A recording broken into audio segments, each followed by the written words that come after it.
Saya juga mau menceritakan sebuah kisah nyata lagi dari saya pribadi karena um, bapak saya dulu kan kena apa?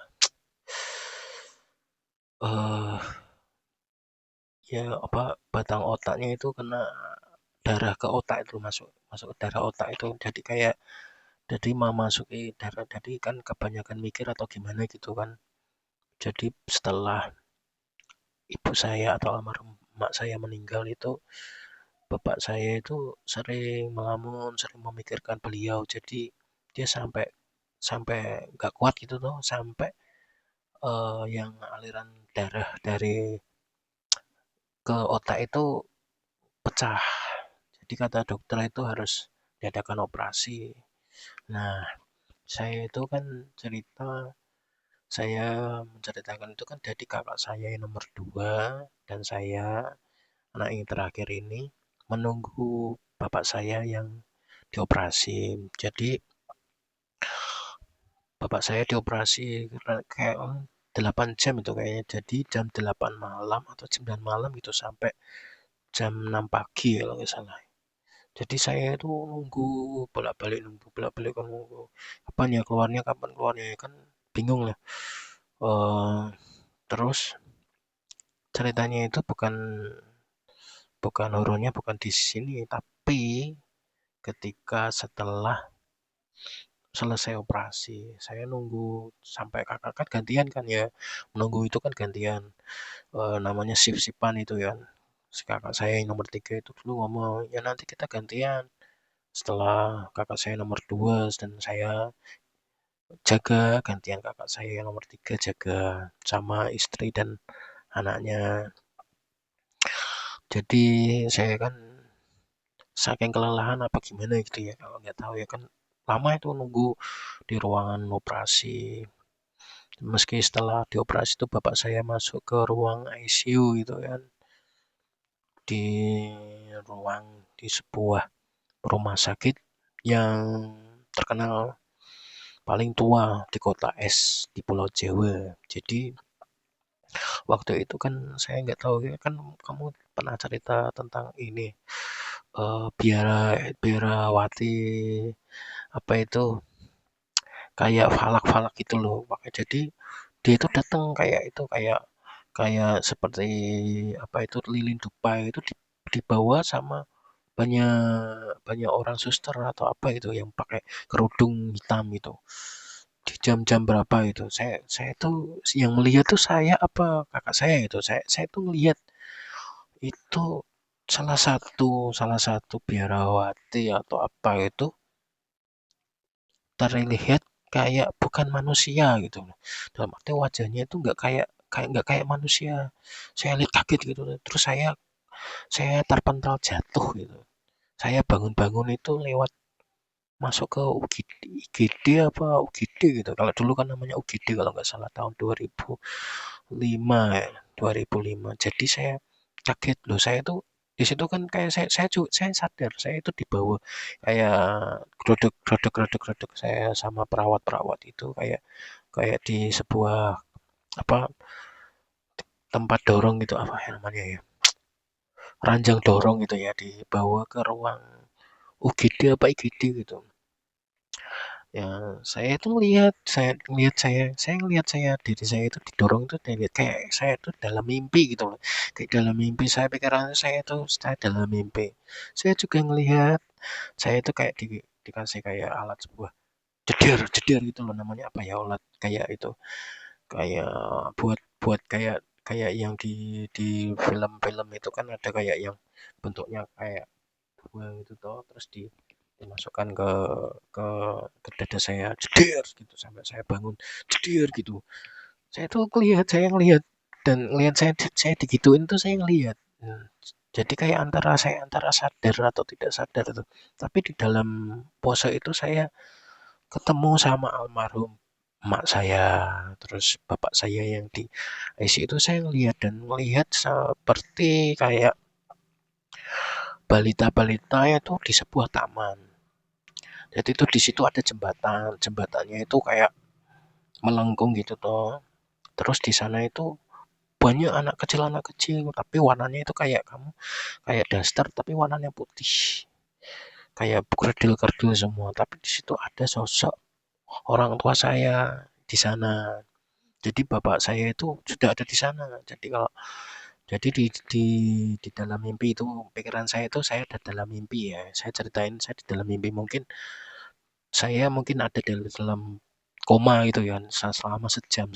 Saya ingatnya itu katanya kakak saya itu saya tidak tidak tidak sadar selama 1 jam katanya loh ya sampai kaki saya itu dingin dan detak jantung saya itu tidak normal dalam arti ya antara yang kayak grafik itu hampir hampir hampir datar itulah hampir mati mungkin ya jadi di sana itu saya lihat ngelihat orang tua saya itu dalam posisi bocil kayak bocil gitu tuh dia ngomong ya nanti suatu saat nanti kalau kamu tiada mak pasti akan jemput kamu. Terus coba kamu lewati jembatan itu kalau bisa ya kamu bisa sama mama, emak sama bapak di sini. Kalau enggak ya kamu bangun aja. Belum saatnya gitu. Katanya gitu. Saya mungkin antara bawah sadar atau apa gitu. Saya kan nggak inget ya. Saya pikiran saya itu cuman kan saya jatuh, saya cuma ngimpi gitu loh. Kan saya ketemu sama almarhum emak saya kan sangat senang gitu. Namanya juga anak yang kehilangan emak pertama kali selamanya itu kan pengennya itu sama emak gitu loh. Tapi di situ ada bapak saya juga di sana. Jadi antara sadar dan tidak sadar. Tapi setelah saya bangun tuh saya nggak lihat gitu. Saya tuh kayak mau masuk ke jembatan itu saya tergelincir jatuh. Sehingga waktu yang harusnya grafiknya datar, itu saya langsung jegrik kayak ada grafik itu. Saya ngelihat bukannya saya membayangkan apa enggak, tapi saya lihat sendiri. Jadi waktu saya posisi saya dikasih sama susternya itu dijedir jedir itu namanya apa itu alat apa itu namanya saya juga nggak ingat cuman saya lihat bentuknya itu jedir jedir gitu kan untuk biar saya bangkit gitu ternyata saya langsung bangkit tapi saat itu saya sadar loh saya kok di sini ya kok di ruangan ini ya tadi kan kayaknya saya jatuh saya itu tadi di ruang itu di ruang depan ruang operasi menunggu bapak saya mas kakak saya nomor 2 sampai nangis karena soalnya saya bisa bangun katanya itu katanya diceritain itu saya sudah katanya sudah mau mati gitu kayaknya ya tapi kan di balik itu kan nggak ada yang tahu saya tahunya itu pertama awalnya itu saya ngelihat kayak sesosok falak atau apa itu ya jadi kayak biarawati tapi di dalam biarawati yang sering lewat itu tahu katanya nggak tahu entah itu memang ada beneran ada atau memang setiap jam-jam tertentu dia lewat jadi depannya itu kayak apa keluar gitu loh dupa dupa yang dibawa sama kayak lonceng kayak sebentuk sebentuk lonceng terus tahu dong film Pala itu kan ya ini kejadiannya sebelum terjadi film Falak, cuman membayangkan, mendeskripsikan biar penonton saya ini memahami apa yang saya ceritakan ini gitu loh. Jadi di dalam sosok itu tuh ada salah satu birawati yang kayaknya bukan manusia kayaknya. Soalnya dia langsung tiba-tiba ketika saya jatuh dia itu lihat. Jadi wajahnya itu nampil di depan muka saya sendiri gitu loh kan jaraknya kan jauh jadi kayak saya tuh ngeliat cermin gitu loh habis itu lah saya jatuh jatuh jatuh geludang kayak gelundang gelunding gelunding jedek gitu tuh terus dibawa sama suster ke ruang IGD atau UGD gitu kayak kalau dulu namanya UGD kalau sekarang IGD kayaknya ya namanya kalau dulu namanya UGD 2005 itu masih namanya UGD saya lihat itu UGD tulisannya UGD gitu bukan IGD di salah satu kota, salah satu rumah sakit kota S yang paling eh, swasta ya paling ya dimiliki oleh ya begitulah. Saya nggak mau ceritakan. Cuman tuh cerita horornya itu muncul saya kayak sosok suster tapi bukan suster gitu. Kayaknya bukan suster, bukan biarawatinya. Atau itu memang beneran ada biarawati yang lewat tiap nganu itu saya nggak tahu. Tapi salah satunya ada yang tidak, bukan bukan biarawati itu.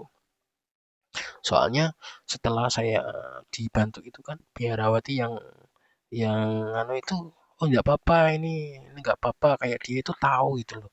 Kalau dia itu kayak tahu kalau salah satu di barisannya itu bukan temennya gitu loh.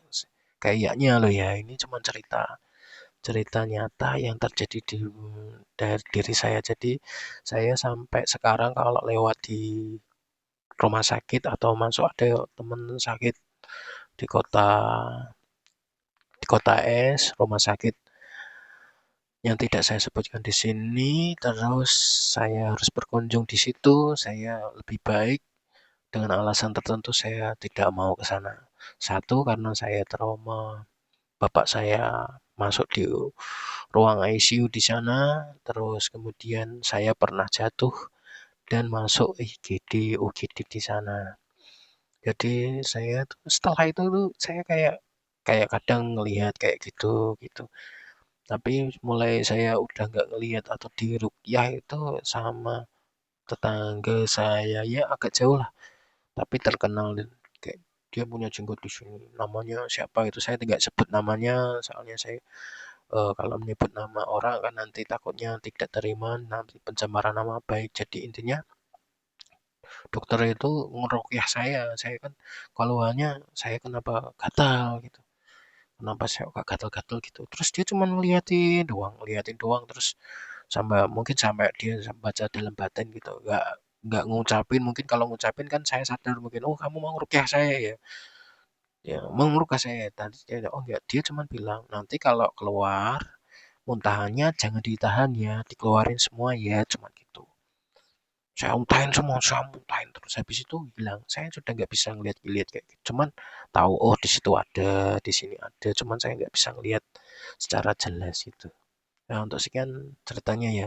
Oh iya, sebentar lagi. Saya mau cerita lagi tentang kakak saya yang nomor 3, pengalaman yang kemarin dia sakit sakit stroke. Saya akan ceritakan lagi selengkapnya nanti sebentar.